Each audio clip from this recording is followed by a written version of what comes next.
Guys, andito kami ngayon sa kabilang dako ng lugar dito sa Palayan. Sa kabilang side naman to guys. Anong tawag dito pa? Amihanan?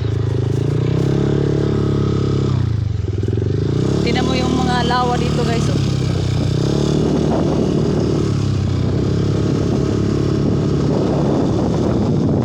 Ganda ng mga puno ng mahogany. Punta kami sana doon sa lupa nila nilakay kaso medyo papasok yun. Dito lang kami sa bungad. Yung Palayan dito guys, oh, may irrigation. Haba ng irrigation dito guys, oh.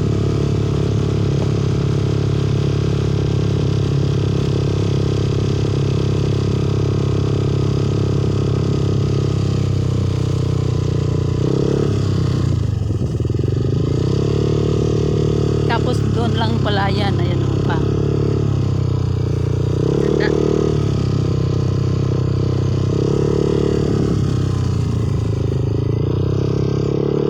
Ang lamig dito guys, lamig ng hangin, lalo na pag nagmotor ka.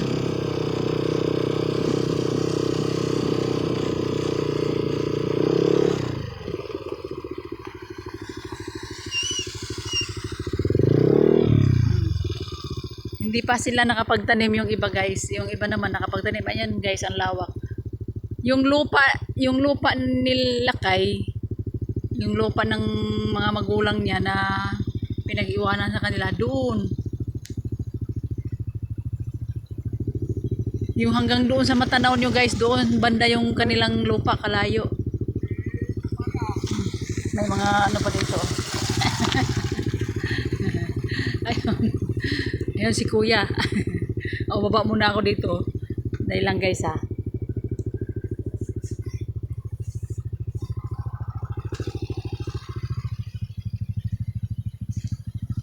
Tingnan mo ang irrigation guys ha.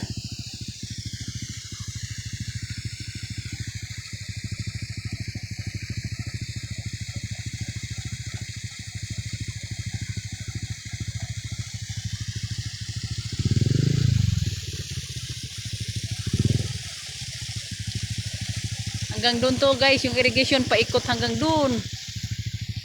Dito lang kasi kami sa bungad kasi baka mamaya maabutan kami ng ulan kasi sa parang makulimlim.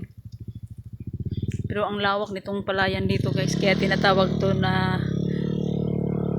Central Plain of Luzon dahil sa lawak ng Palayan dito sa Nueva Ecija.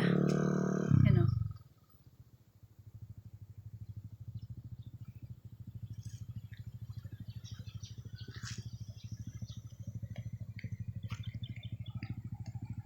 Okay guys, thank you for watching. Bye.